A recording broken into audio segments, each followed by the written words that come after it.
All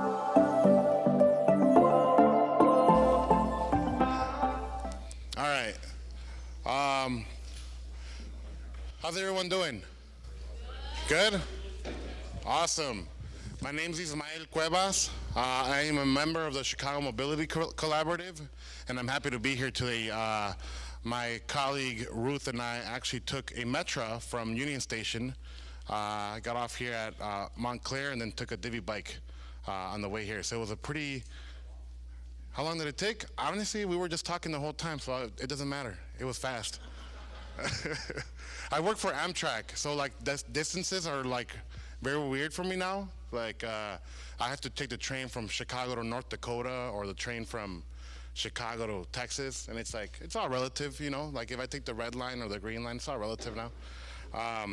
But bienvenidos a los que están aquí no hablan inglés. Va a haber traductor.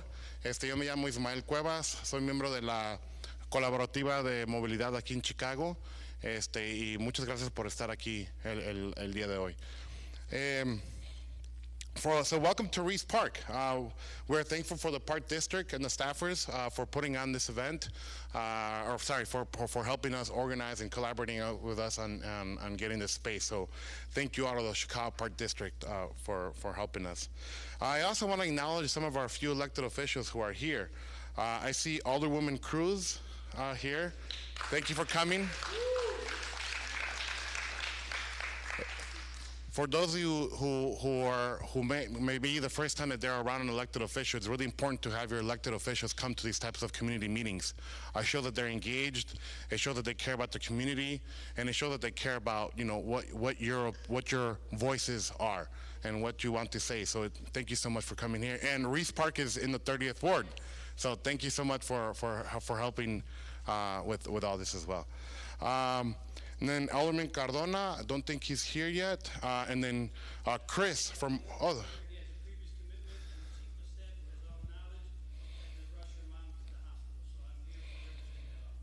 thank you for coming.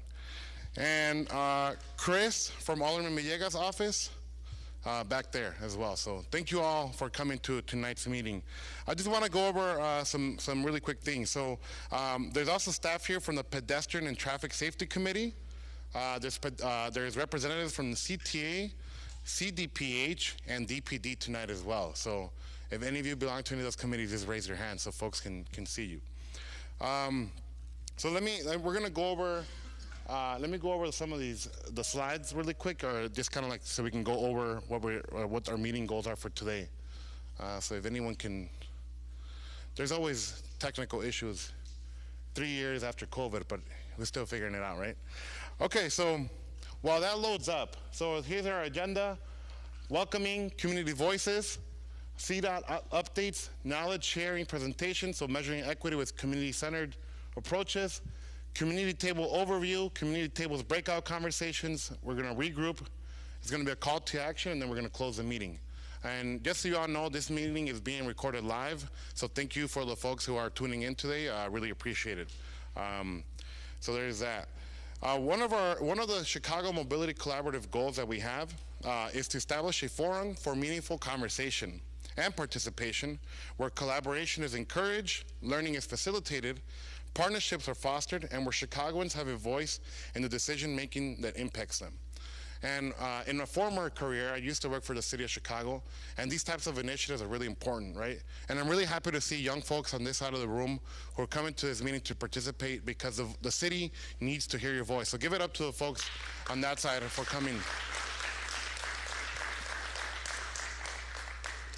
I know I'm putting you on the spot, but it's really important for your elected officials and for the people who work at City Hall and the different departments across the city, the county, the state and government to hear your voices. I know you think it might be minute, but it really, really matters for you all to be here. So thank you so much. And I'm gonna just set the ground rules for tonight's community conversation. So here are our community agreements of engagement. So number one, listen actively to understand other views and perspectives. I know it's really hard for people to listen because they all want to talk, but listen, it's okay. One person speaks at a time. Seek clarity, avoid making assumptions. Be accountable for your words and their impact. Remember, your experience is valuable and unique, and it's also worth sharing. And provide constructive criticism of ideas and projects, not of individuals. So don't pick at each other, pick at the idea. Does anyone want to add another ground rule to this list? All right. So now we'll hear from Chris Katufari. I hope I said that correctly. A Belmont Cragen resident who will be officially welcoming us to your community. Thank you. Thank you. How's everyone doing tonight? I'm not feeling it. How's everyone doing tonight?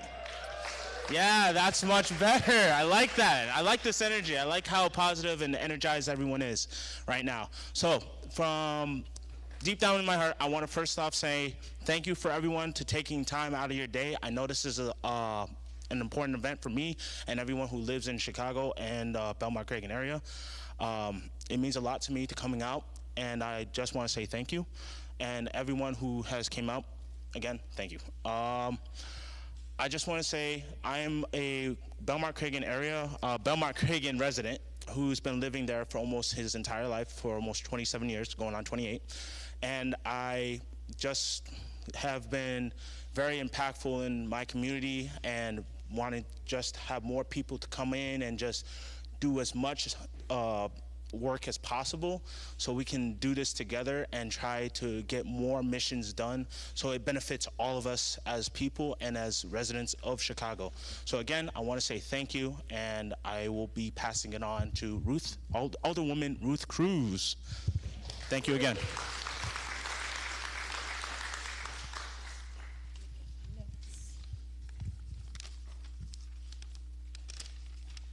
Had to bring my notes. It has been a long day. But welcome, everyone. I hope we're all excited. We got to put our thinking caps on this evening so we can be creative and make sure we bring those ideas. And you have my commitment to work hard as well to bring those ideas alive. But again, thank you for joining us at a beautiful Reese Park and for the quarterly meeting for the Chicago Mobility. Today, gathering bring residents together with CDOT to discuss our collective vision and other agencies as well to help us build a safer, equitable, and more accessible transportation system for everyone. So again, thank you for being here to contribute to unique ideas. Again,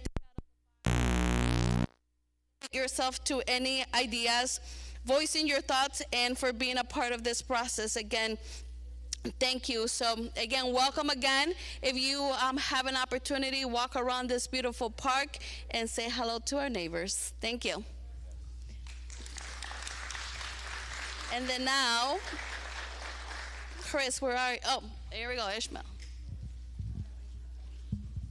Do any folks from Alderman Cardona, Alderman Villegas want to say a few words?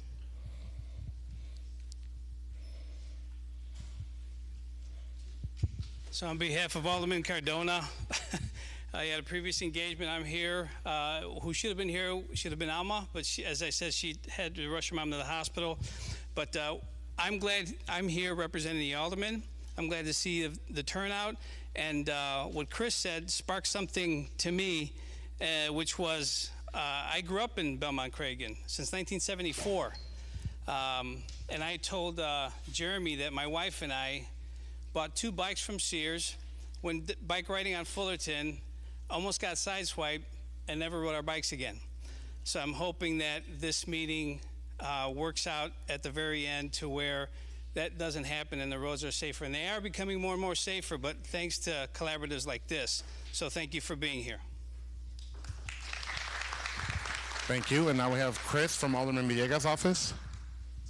I'll keep this short. I work for Alderman Gilbert Villegas' office here in the constituency over at Bricktown. Want to thank you so much for participating in this event. What you are participating is what I would consider advanced citizenship, and that's something that we must take part in to keep accountable both our city government but also our elected officials, so that you demand a better government, a better workforce, a better flow of conversations between both who are citizens and then those who are elected officials. So I do appreciate your time for being here.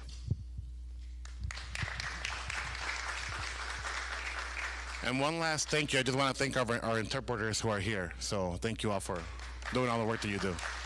And up next is David Smith, who will give us updates for the Chicago Department of Transportation. Thanks. Hey, everybody. Good evening. David Smith from the Chicago Department of Transportation. Really appreciate everybody coming out here tonight. Stand in front of there.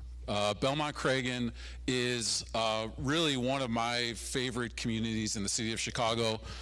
We've developed an amazing partnership with Jeremy and Jason at the Northwest Center and a number of community stakeholders and the Youth Council, and it's been really impactful and really powerful. I think particularly what the Northwest Center is doing in Belmont Cragen is a model for communities all across the city, and we really appreciate the partnership, and we want to keep that going, keep our foot on the gas, and keep things moving. I'll be around for the whole meeting. If anybody has any questions about specific projects or specific updates that I don't get to, please grab me. I'll just be floating around different tables, but please let me know if there's anything that you want to talk about. 2023 has been a really incredible year in Chicago when it comes to complete streets and safe streets infrastructure. If we talk about biking in particular, this has been really one of the most amazing years in my opinion, and I think the data and the facts bear that out. In terms of infrastructure, in terms of the number of people riding, who's riding a bike, the expansion of how people are getting around with e-bikes and cargo bikes and scooters. It's changing so quickly and it's growing so quickly. And the amount of interest at the grassroots level has just exploded. Community bike rides all over the city. That's going to be the topic of one of the tables. So this year has been incredibly exciting, and by working together in forums like this in partnership, I think that we're able to keep things moving bigger, better, and faster, and really the momentum, we've got the wind at our backs and we need to keep going. Something that we've been really proud of this year was the release of the Chicago Cycling Strategy in the beginning of 2023. And that really set the foundation for how we're going to aggressively expand the bicycle network all across the city, and working really at two very different scales. Citywide, so all 77 communities, 120 plus neighborhoods, but also at the neighborhood level. And Belmont Cragen is a perfect example of how we've partnered that, and we really piloted that neighborhood bike network effort, started with the Youth Council, high school students coming to us saying, we want to bike more, we need safer streets, and we met together and, I've told this story before, but, met with Jeremy and others, and, the big idea was 5 miles of projects. We said, that's not good enough, we can do more. We ended up doing 15 miles of projects in Belmont Cragen in one summer. And so that really speaks to the power of what we can do together, and a really focused effort in moving things forward and moving our city forward. The neighborhood bike network process started in Belmont Cragen in 2021. We've moved down into the Austin community, North Lawndale, down into South Lawndale. This year, we've installed about 5 miles of neighborhood bike routes in South Lawndale alone. We're continuing that south across the Shipping Canal into the Brighton Park and Gage Park, McKinley Park community. So we've been partnering with stakeholders on a similar process, and it's been really powerful. Just on the west side in the last 2 years, we've installed over 50 miles of bike lanes that never existed, and most of these communities that I mentioned had very little in terms of infrastructure. So it's really an incredible growth in a short amount of time. That strategy of really thinking about biking in terms of a network, breaking down ward boundaries, breaking down other types of barriers, is really the secret and the key to moving this forward. We're doing the same thing on the far north side of the city, working with the 40th Ward, 48th Wards, 49th and 50th Wards to develop a comprehensive network that crosses ward boundaries, connects Lakefront to the North Shore Channel Trail. And that effort really was inspired by the work we did in Belmont Cragen, and is continuing to grow. We're continuing that south as well. On the north side, we're doing the same work in the Lake Calumet region on the southeast side of the city, identifying, a network of streets. We're no longer talking about one street at a time. We're talking about an entire connected network. This year, really huge on the infrastructure side when it comes to biking.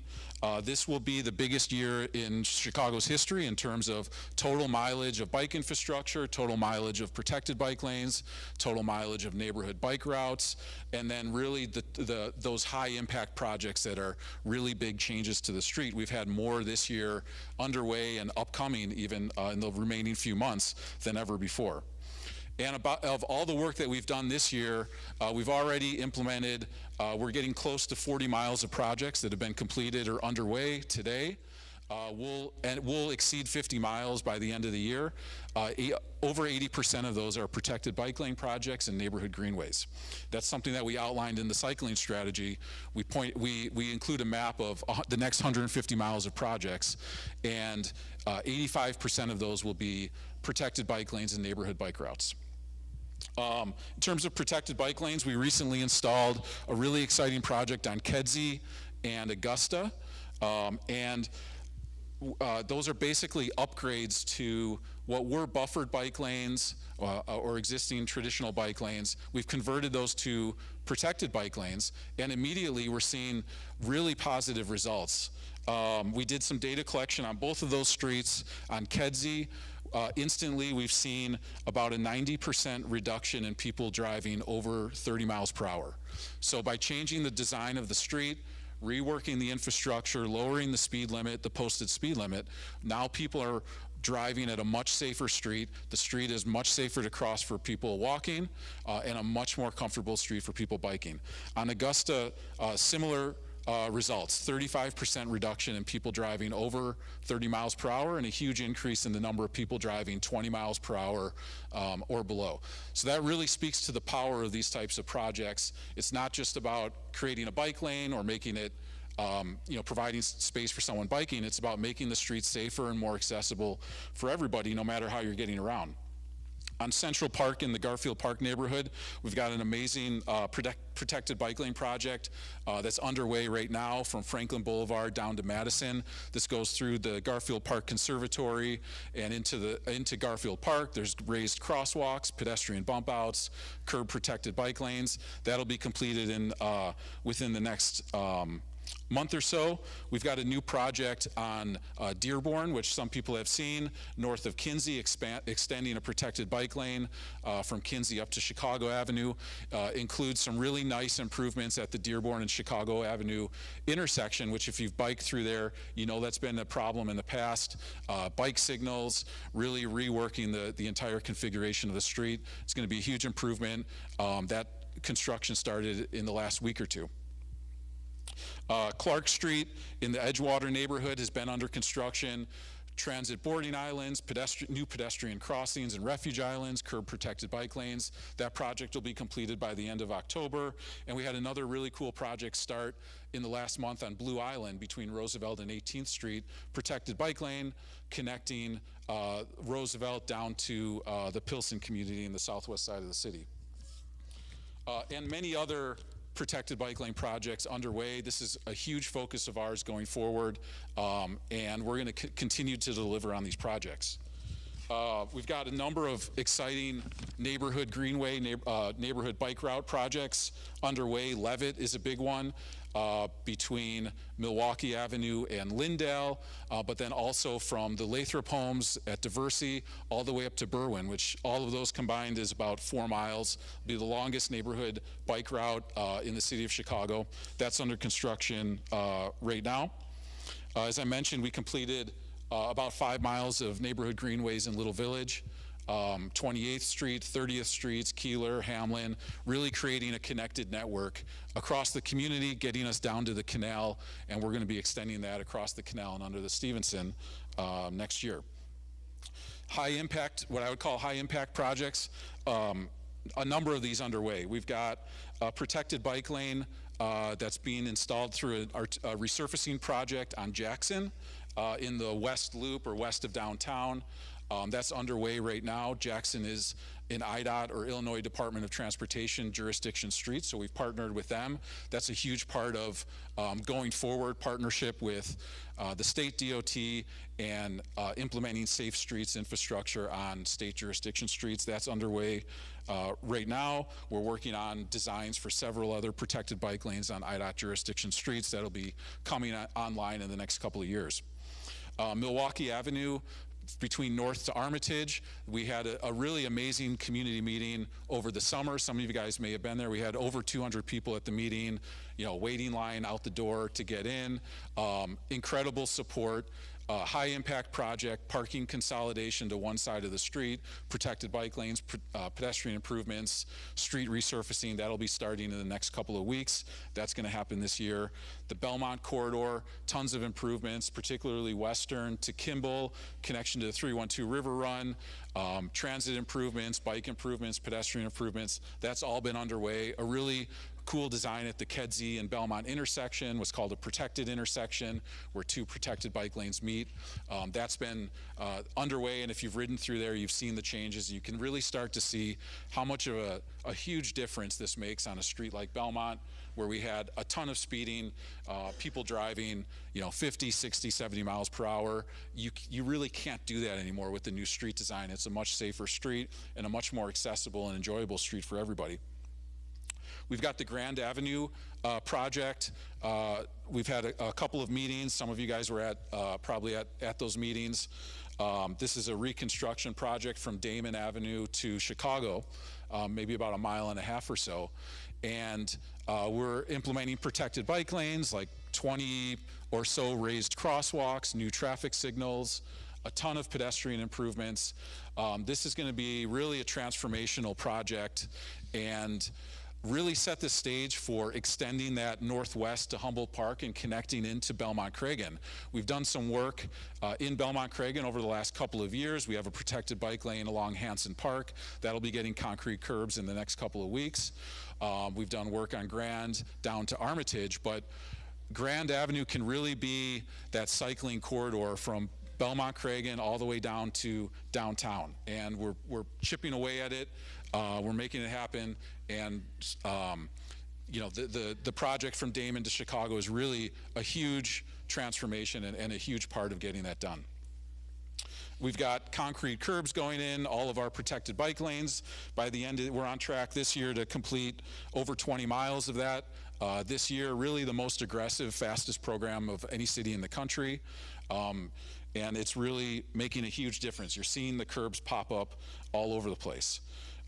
In terms of pedestrian improvements, there's so much going on. We have a really great effort in Belmont-Cragen around Hanson Park. We've got 3 or 4 schools all within the area around Hanson Park. We've got raised crosswalks that are going to be starting in the next couple of weeks, pedestrian curb extensions that have been underway, pedestrian refuge island, lowered speed limits, all of this within an area that has a ton of students walking to school, parents, staff, getting around. And we've got a number of other elementary schools and high schools that we've targeted pedestrian improvements around, Portage Park Elementary also being one of them. On the transit side, a lot of good stuff happening. There's going to be a table, one of the tables talking about bus rapid transit and transit improvements.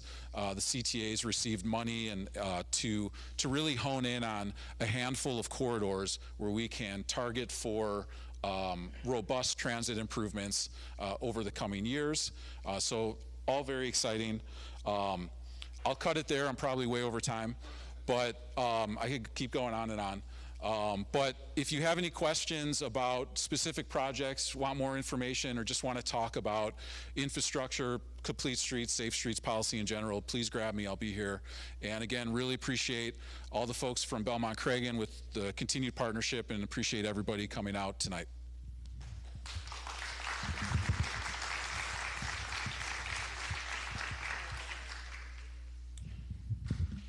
Before I introduce the next speaker, how many folks here is the first time coming to a CMC CDOT meeting?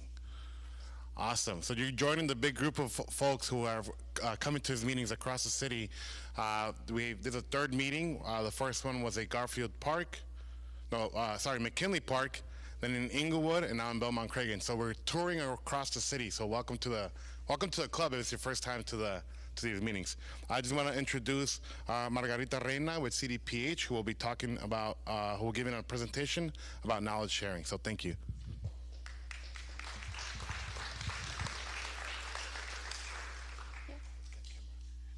Here? Okay. It's so wonderful to be here. I know many faces.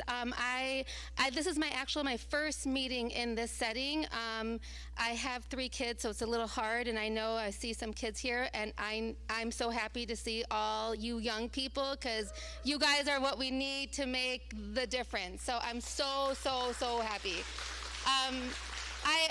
I also want to thank Dave Smith and Romina Castillo, who we've known for a long time. Romina and I worked very hard about 10 years ago, Safe Routes to School, when she was in Enlace, with a lot of partners, and we kept in touch, and I'm so glad that we're working back together. But as a senior epidemiologist at the health department, I do a lot of data to serve communities. I worked a lot, of course, during COVID, and gave, I see many faces that I see in these presentations for data for COVID cases, hospitalizations, and deaths, and vaccine equity, and all of other stuff. I've been working really hard with the Northwest Center as a part of the Healthy Chicago Equity Zones, which, of course, the Northwest Center is the regional lead for the Northwest side, and I live in Albany Park, so that's my region. So I'm really happy to see all the faces here. I'm going to do really quickly some slides, because I think it's really important to really bring public health and transportation and and how we come together, and it takes all of us to really to reduce traffic fatalities, to reduce serious injuries, and to make our communities much safer, right? So we talk about bicycling and pedestrian safety and transit, like getting to transit and everything like that. But we also have to think broadly, because as a parent of 3 young children, for some families, it's not easy to walk to school if there's some violence in the neighborhood, or some folks might choose to drive if they wanted to walk, right? Or not ride their bike. So we need to think of things in the community, and I have my I don't know why it's not really working, but it's okay. But I want, at the end of the slide, I'm going to be here at the end if anyone wants to talk to me. The presentation has my phone number and email. Very easy to get a hold of. My name is Margarita Reina. You can find me on LinkedIn, or you can just type my name, Sierra Chicago, and I'm sure my email would pop up. But I think the other, it didn't work. So I wanted, oh, no. So I wanted to, before. So just like this. So this is, these are hit and runs that happened for traffic fatalities for 3 years. So if you notice over here, 19 is Belmont Cragen over here on the northwest side. Fortunately, it's not as bad as other areas, but there should be no hit and runs, like none. So I know that a lot of folks are working on this. Oh, I forgot to mention the work that we've done with the Northwest side. I want to uplift this amazing individual that I work very closely with in the equity zone work, and his name is Ruben Olivares, and he unfortunately passed away in January of last year. He was a very good friend of mine that we worked really hard to get vaccines into the arms of this community. And I want to share that this community, Belmont Cragen, was the first community area with the highest coverage in the whole of Chicago. It's amazing. So thank you so much for all your hard work. And just so you know, the new vaccine just came out, and the health department will publish, we're having free vaccine clinics at city colleges and all these things. So if you have questions, let me know. So I put this map up, and this on the side, you just see Belmont Cragen. Those are fatal and non-fatal shootings. That's part of the violence reduction dashboard that's up publicly. Also, if any of you young people need to know this information, I do this data academy. I call it a data leadership academy, and so I did it with young people to train them how to get all that data that's on our website so they can tell their story better. So it's a matter of like using the data to figure out what you need to change. So the next slide is fine, and I'm talking for like 1 more minute. You can pass the slides, but I want to go on this slide. This will be my last slide because I want us to do this important work. So this slide is about suicide mortality because September is Suicide Prevention Month. So I want to call out, COVID happened, but it's still happening, not as, horrible as it was before. But the map on the left is 3 years of data for suicide mortality by zip code. On the right is 3 years of data, 2020 to 2022. There is a significant increase in suicides. And by zip code, we see here in red where there is more than 40 to 65 suicides in these zip codes. On the left, there is no zip code that is in orange or red because the highest zip code is 27. So on the far right, you see this map looks a lot like those COVID deaths that we had. So we need, and then the next slide, there's just one more slide. I'm sorry. One slide. Oh, the last slide. Unfortunately, this is more prevalent in males versus females. So on this chart up at the top, those suicides from under 25 years of age, so 24 and younger, there was 121 in the city of Chicago in those last 3 years, and almost 50% were in the Black non-Latinx group. And then I want to call this last chart, this is only males for these race groups, compared the 3 years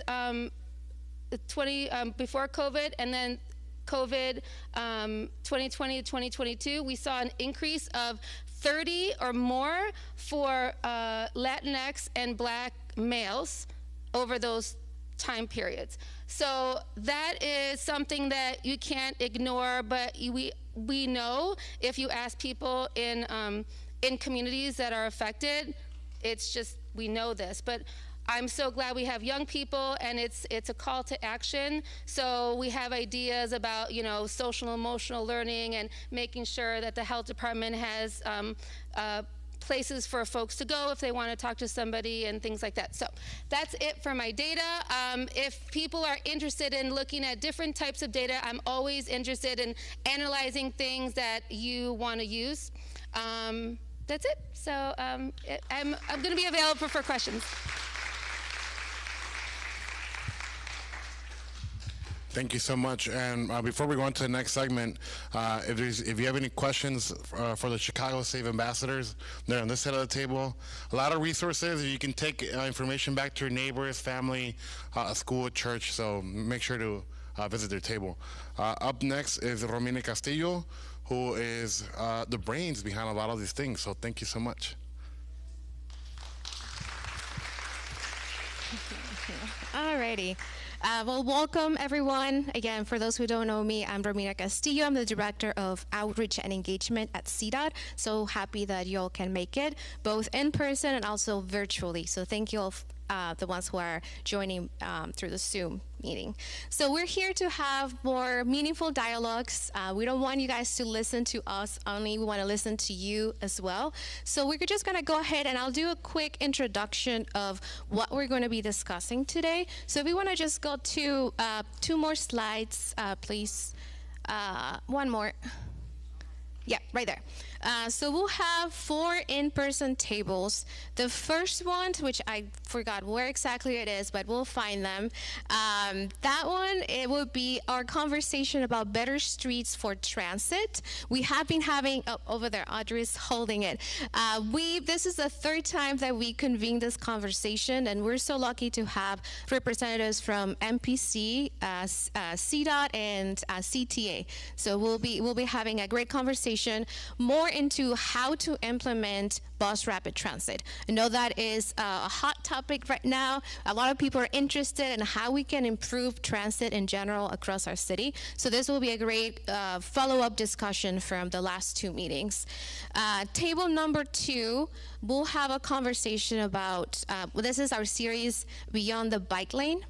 And Dave already provided a good overview. We'll talk more about the power of community bike rides and how they can help communities socialize the idea of cycling in their own community, how they can better advocate for infrastructure, also introduce new infrastructure to community members, and just boost community pride in general.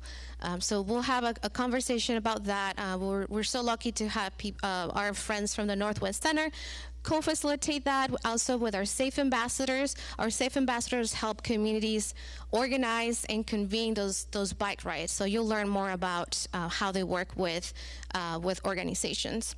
Table number 3, that will be our conversation in Spanish. So we'll be meeting over there. And we're gonna dive deeper into the data that Margarita presented previously, and have a conversation of how we can create safer and healthier communities, and using Belmont-Cragen specifically as one example, but also just talking about in general across the city. And table number 4, that will be our workshop. We'll be going out, so our table's over here. Again, our friends from Northwest Center will be helping us and guiding a little walk across or around the park. They will highlight a few projects and initiatives in the community. So that will be a fun way to just move around and get some fresh air, and the weather's great today. And now our 5th table, which it's our virtual table, would actually join one of in-person tables. So this is the first time we tried this. So for all of you in the Zoom call, please be patient. We'll have a speaker and microphone, and you'll be able to feel more included in the in-person meeting. So with that, we'll just go and break into tables. Again, we have table number 1 in the back. If you guys can raise your hand, I think Audrey and Mary, yes, over there. We have table number 2 of here. Yes, thank you. Table number 3, we're actually be meeting, table number 3, that one. And I'm sorry, table number 2, that will be meeting, I'm sorry, I'm confused. Table number 1 will be meeting behind the stage, yes. So just to break and separate the noise a little bit more. And then table number 4 will be meeting here, and this table will go outside. So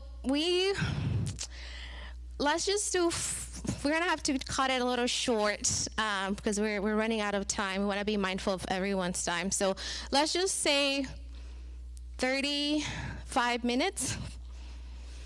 35 minutes? Okay. I know it's shorter than their usual 45 minutes, but we want to be mindful of everyone's time so we can reconvene and talk about next steps. So 35 minutes, and I know we might go a little longer, but let's just do it quick and let's have conversations.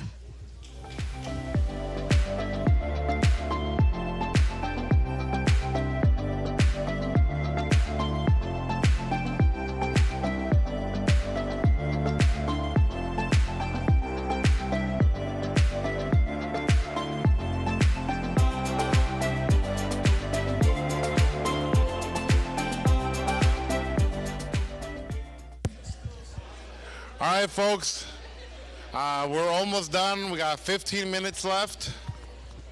You're next, right? Take a seat, find a table, or if not a table, find a chair. Find a chair.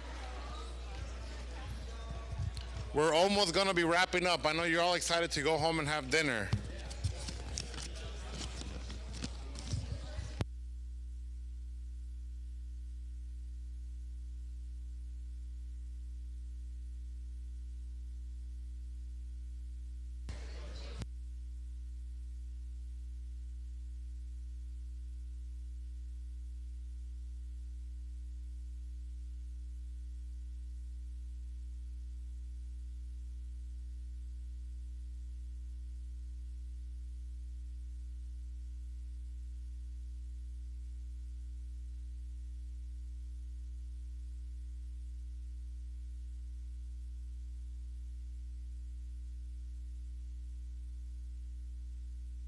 All right, folks.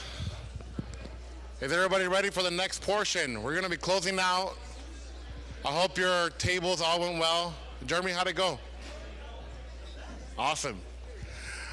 All right, so normally after the group sessions,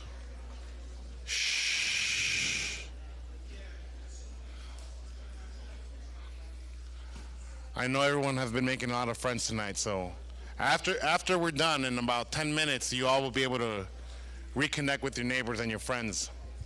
Okay, so normally after we have our group sessions, we always ask some of the folks to come up to the mic and share what they've learned. But because we're running out of time, we're gonna have to skip that section, and your group will have to, we'll figure out how they can report back and include those in the meeting notes and report back for the next meeting. So your group's voices will be heard. The next part that I want to welcome up to the mic is Ruth. So we're going to do, there's 2 calls of action. It's a week without driving and a World Day of Remembrance. But first I want to welcome Ruth Rosas up to the mic.